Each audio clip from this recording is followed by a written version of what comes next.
بسم اللہ الرحمن الرحیم۔ السلام علیکم ورحمۃ اللہ وبرکاتہ۔ اللہ تبارک تعالی نے مجھے اور آپ کو رمضان المبارک جیسی عظیم نعمت سے نوازا، اور رمضان المبارک کو انسانی کیفیات کے پیش نظر اللہ تبارک تعالی نے 3 حصوں کے اندر منقسم کیا تھا۔ اب یہ تیسرا عشرہ چل رہا ہے، تو تیسرے عشرے کے اندر جو سب سے بڑی عبادت ہے وہ لیلۃ القدر ہے۔ لیلۃ القدر رمضان المبارک کے آخری عشرے کی تاک راتوں کے اندر پائی جاتی ہے۔ تو اب یہ سوال یہ ہے کہ یہ اکثر ہمارے ملک کے اندر، اکثر معاشرے کے اندر، اکثر لوگوں کا یہ اعتقاد ہے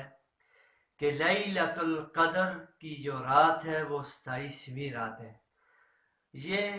یقین اور یہ اعتقاد رکھنا یہ درست نہیں ہے،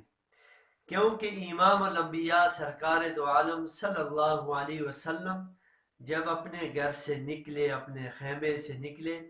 تو سامنے دیکھا کہ 2 صحابی آپس میں گفتگو اس انداز سے کر رہے ہیں کہ ان کی آوازیں بلند ہو رہی ہیں، آپس میں یعنی جھگڑا ہو رہا ہے۔ تو حضور صلی اللہ علیہ وسلم نے انہیں مخاطب کر کے فرمایا کہ اگر آپ یہ کام نہ کرتے، آپ کی آوازیں بلند نہ ہوتی، آپ کے یہ آواز کے اندر بلندی نہ ہوتی، یعنی جھگڑے کی کیفیت پیدا نہ ہوتی، تو اللہ تبارک تعالی نے لیلۃ القدر کی جو تعین کی تھی وہ کبھی نہ اٹھاتے، اس کو کبھی مخفی نہ کرتے۔ تو معلوم ہوا کہ آپس کے جھگڑوں کی وجہ سے اللہ تبارک تعالیٰ نے لیلۃ القدر کی تعین کو بھی مخفی کر دیا، اور فرمایا امام الانبیاء سرکار دو عالم صلی اللہ علیہ وسلم نے کہ اب تم لیلۃ القدر کو آخری عشرے کی تاک راتوں کے اندر تلاش کرو، 21ویں، 23ویں، 25ویں، 27ویں، 29ویں، یہ 5 راتیں، یہ لیلۃ القدر کی 5 راتیں ہیں۔ فرمایا کہ یہ جو لیلۃ القدر کی یہ 5 راتیں ہیں، ان کا اجر کیا ہے کہ لیلۃ القدر خیر من الف شہر، کہ اس رات کی فضیلت 1000 مہینوں سے بھی افضل ہے۔ اب 1000 مہینے 82 سال اور 4 مہینے کچھ بنتے ہیں۔ جو آدمی اس رات کو پالے، اللہ تبارک تعالیٰ جس کو یہ عطا فرما دے، تو گویا کہ اس نے 82 سال اور 4 مہینے کے لگ بھگ اس نے عبادت کی، اور اللہ نے اس کی عبادت کو قبول کر دیا۔ تو اس لیے لیلۃ القدر کی تلاش، ٹھیک ہے، اللہ نے اس کو مخفی کیوں رکھا؟ یہ بھی اللہ کی ایک حکمت تھی، کیونکہ پہلے انبیاء علیہ السلام کے دور میں اگر کسی چیز کا تعین کر دیا جاتا، کسی حکم کو یعنی بتا دیا جاتا، اس حکم کے بعد اگر کوئی خلاف ورزی کرتا، اس حکم کو توڑتا، تو اللہ کی طرف سے عذاب آتا تھا، اجتماعی عذاب بھی اور انفرادی عذاب بھی۔ تو اس لیے اللہ تبارک تعالیٰ نے اس امت محمدیہ پر یہ احسان کیا کہ اس رات کی تعین، اس رات کا جو متعین ہونا تھا اس کو مخفی کر دیا، تاکہ بے شمار لوگ بحیثیت ہم مسلمان گناہوں کے اندر، معاشیات کے اندر، منکرات کے اندر، بدعات کے اندر پڑے رہتے ہیں۔ ہمیں لیلۃ القدر کی حقیقت اور اس کی فضیلت کا اندازہ بھی نہیں ہوتا، تو کہیں ہماری اس ناقدری کی وجہ سے کہیں پوری امت پر کہیں اجتماعی عذاب نہ آ جائے، اس لیے اللہ تبارک تعالیٰ نے اپنے حبیب کے صدقے اس کی تعین کو چھپا دیا، پوشیدہ کر دیا اور مخفی کر دیا۔ تو اس لیے اس لیلۃ القدر کو پانے کے لیے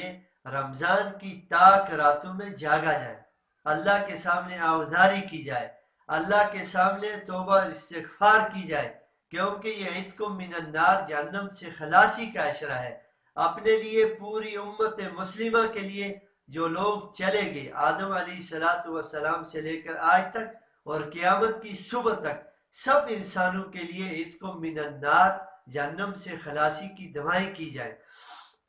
تو یقیناً وہ شخص خوش قسمت ہے کہ جو اس رات کو پالے۔ تو اب ہمارے معاشرے کے اندر یہ جو ٹریک چلا ہوا ہے کہ 27ویں رات کو ہی لیلۃ القدر ہے، یہ کوئی حقیقت نہیں، کیونکہ اللہ کے علاوہ اس رات کی تعین کے بارے میں کوئی بھی نہیں جانتا۔ اللہ تبارک تعالیٰ نے اپنے حبیب کو بتا دیا، لیکن دو صحابہ کے جھگڑوں کی وجہ سے اس کی تعین کو بھی پوشیدہ کر دیا، مخفی کر دیا۔ تو اب لیلۃ القدر کی تعین نہیں ہے، اس لیے فقہاء نے اور حدیث کے اندر بھی ہے، اور مفسرین نے، محدثین نے، تمام یعنی جو ذخیرہ حدیث کے اندر یہ بات ہمیں ملتی ہے کہ لیلۃ القدر کو رمضان کے آخری عشرے کی طاق راتوں کے اندر تلاش کریں۔ تو انشاءاللہ جو شخص اس کو پالے گا وہ اس کے لیے خیر ہوگی، اس کے لیے بھلائی ہوگی، اس کے لیے اللہ کے رحمت کے دروازے کھلے ہوں گے، بخشش کے دروازے کھلے ہوں گے۔ وہ تو پورا رمضان کھلے ہوئے ہیں، لیکن خاص طور پر اس کی جو فضیلت 1000 مہینوں سے افضل ہے وہ حاصل کر سکے گا۔ تو اس رات کو صلاۃ التسبیح کا اہتمام کیا جائے، تہجد کا، قرآن کی تلاوت کا، اور سب سے بڑی بات، سب کو معاف کر دیں، سب کو معاف کر دیں۔ اپنے دلوں کے اندر دوسروں کے بارے میں حسد، بغض، کینہ، ساری چیزیں ختم کر دیں، اور آپس کے لڑائی جھگڑے یہ بھی ختم کر دیں، کیونکہ لڑائی جھگڑوں کی وجہ سے خیر کے فیصلے اللہ اٹھا لیتے ہیں، اللہ تبارک تعالیٰ کی طرف سے بھلائیاں اٹھ جاتی ہیں، اللہ تبارک تعالیٰ کی طرف سے غضب کے فیصلے ہوتے ہیں۔ تو اس لیے آپس کی لڑائی جھگڑے، آپس کے اختلافات، آپس کے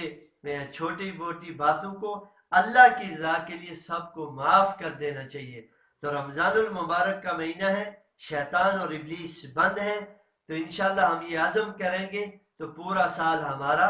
بہتر اور خیر والا گزرے گا۔ تو اللہ تبارک تعالیٰ مجھے اور آپ کو اس لیلۃ القدر کی اہمیت، اس کی فضیلت اور اس کی حقیقت سے آگاہی نصیب فرمائے۔ وآخر دعوانا ان الحمدللہ رب العالمین۔